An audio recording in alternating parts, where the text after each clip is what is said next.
Supreme court ने कोलकाता के RG कर अस्पताल में एक ट्रेनी डॉक्टर की बर्बरता से रेप के बाद नृशंस हत्या के मामले पर गुरुवार को दूसरे दिन की सुनवाई की।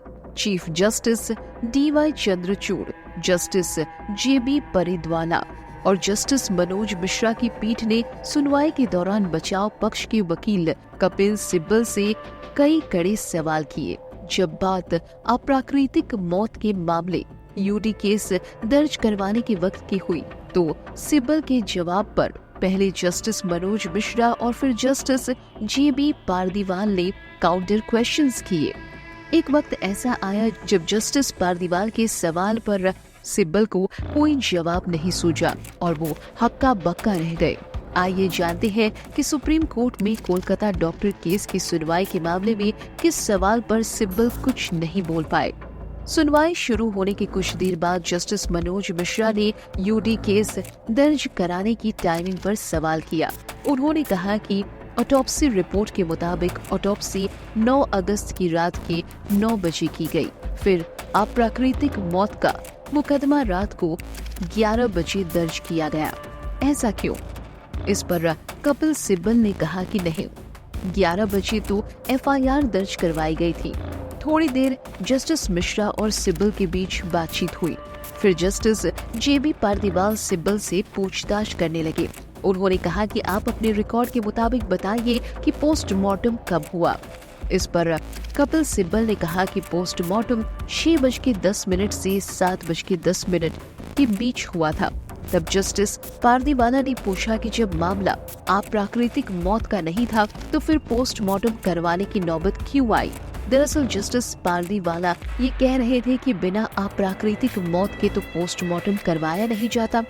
इसका मतलब है कि आप मान रहे थे कि मौत अप्राकृतिक है, तभी तो आप बॉडी को पोस्टमार्टम के लिए ले गए। तब सिब्बल कुछ बोलने लगे तो जस्टिस पारदीवाल ने उन्हें टोका। तब सिब्बल सॉरी करने लगे। जस्टिस पारदीवाला ने कहा कि जब शाम 6:10 से 7:10 के बीच पोस्टमार्टम हो गया तो फिर अप्राकृतिक मौत का केस यूडी केस दर्ज करवाने में इतनी देर क्यों हुई? आपने रात 11:30 बजे यूडी केस क्यों दर्ज करवाया? इस पर कपिल सिब्बल बोले कि 11:30 बजे तो एफआईआर दर्ज करवाई गई थी, यूडी केस नहीं। तब जस्टिस पारदीवाला ने पूछा कि आपके रिकॉर्ड के मुताबिक यूडी केस कब दर्ज करवाया गया? इस पर सिब्बल ने कहा कि यूडी केस शाम 1:45 में दर्ज करवाया गया। तब जस्टिस पारदीवाला ने हैरानी जताई कि आखिर पोस्टमार्टम रिपोर्ट आने से पहले यूडी केस कैसे दर्ज करवा दिया गया? जब पता ही नहीं कि मामला अप्राकृतिक मौत का है या नहीं, तो पहले ही केस कैसे दर्ज हो गया? इस पर कपिल सिब्बल हक्का बक्का रह गए। उन्हें कोई जवाब नहीं सूझा तो ये बोलकर बच निकले कि ऐसा उन्हें बताया गया है। जस्टिस पारदीवाला ने सिब्बल का पीछा नहीं छोड़ा। उन्होंने कहा कि अगर आपके ऑफिसर यहाँ हैं तो उनसे पूछकर बताइए कि सच्चाई क्या है। अगर यही बात है जो आप बता रहे हैं तब तो ये बहुत खतरनाक है। तब सिब्बल को मजबूरी में सहमति जतानी पड़ी। वो जस्टिस पारदीवाला के ऑब्जर्वेशन पर कहने लगे, जी मैं आपसे सहमत हूँ। उसके बाद ऑफिसर माइक पर आए और बोलने लगे कि माय लॉर्ड, मैं बताना चाहता हूँ। तभी जजों ने उन्हें थोड़ी देर रुकने को कहा। जस्टिस पारदीवाला ने सिब्बल से कहा कि वो अपने ऑफिसर को समझा दे कि सीधा सीधा जवाब दे, घुमा फिरा कर नहीं। फिर जस्टिस पारदीवाला ने पूछा, यूडी केस नंबर 861 किस वक्त दर्ज कराया गया? इस पर लंबे वक्त तक कोई जवाब नहीं आया। तो जस्टिस पारदीवाला ने कहा कि अगर कुछ गड़बड़ है तो आप सुधार ले, फिर बताएं।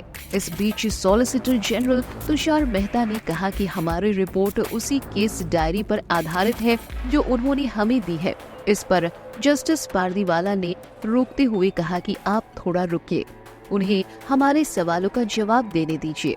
फिर देर तक सिब्बल की तरफ से कोई जवाब नहीं आया तो जस्टिस पारदीवाला ने कहा कि आखिर आप इतना वक्त क्यों ले रहे हैं? डॉक्यूमेंट पर जो वक्त लिखा है वो देखकर बस बता दे। देर तक सिब्बल कुछ नहीं बोल पाए तो जस्टिस पारदीवाला ने कहा कि अगली सुनवाई में आप किसी जिम्मेदार पुलिस वाले को यहाँ मौजूद रखिए। फिलहाल इस खबर पर आपको क्या कहना है? नीचे कमेंट बॉक्स में अपनी राय लिखकर जरूर बताएं। ऐसी ही और खबरों से हमेशा अपडेट रहने के लिए चैनल को सब्सक्राइब कर लीजिए और वीडियो पसंद आया हो तो लाइक और शेयर करना ना भूलें।